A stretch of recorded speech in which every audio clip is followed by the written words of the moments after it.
Hey everyone, Josh here with Fresh Start Customs, and today I'm going to show you guys the air assist that I put into the xTool.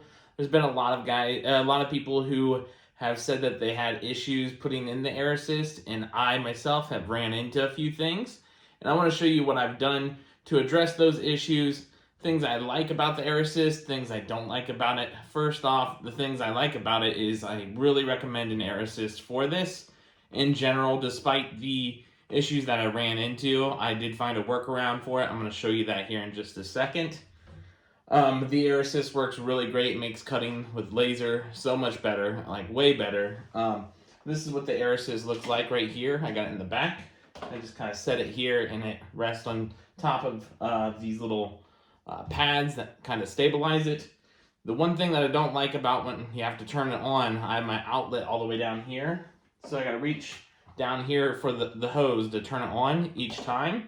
There's a little dial that you turn to turn that on. But other than that, I really like the air assist for adding extra cutting capabilities with the laser. It increases the cut ability significantly. We've been making a lot of these little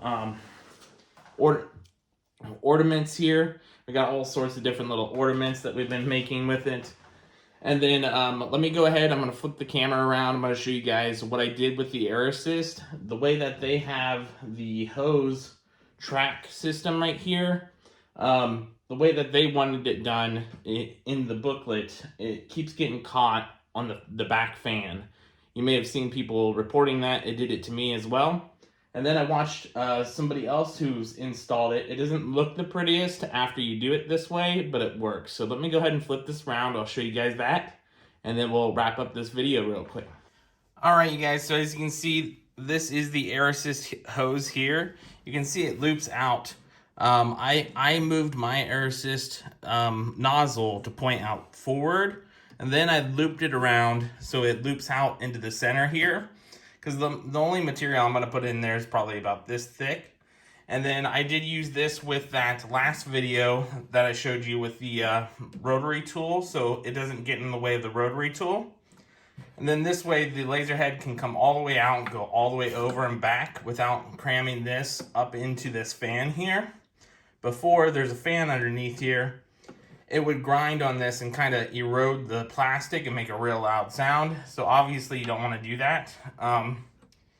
The other thing is you're going to have to install these little track hose holders here, like right here. And then let me move this over. Right here's another one.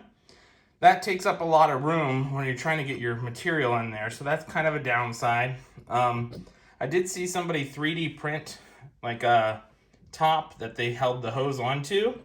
So I may end up doing that and retracting the hose around here. I'm not sure what I want to do yet.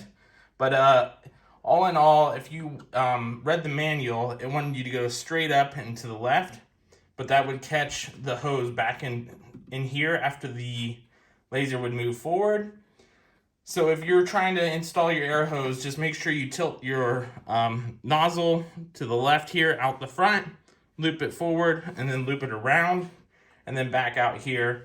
And I've had no trouble since then. So that's pretty much it for this video. I just wanted to show you a helpful tip and trick about what I did to correct that, because a lot of people were asking me about it.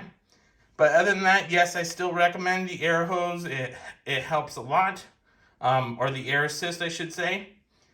But other than that, we'll catch you guys in the next one.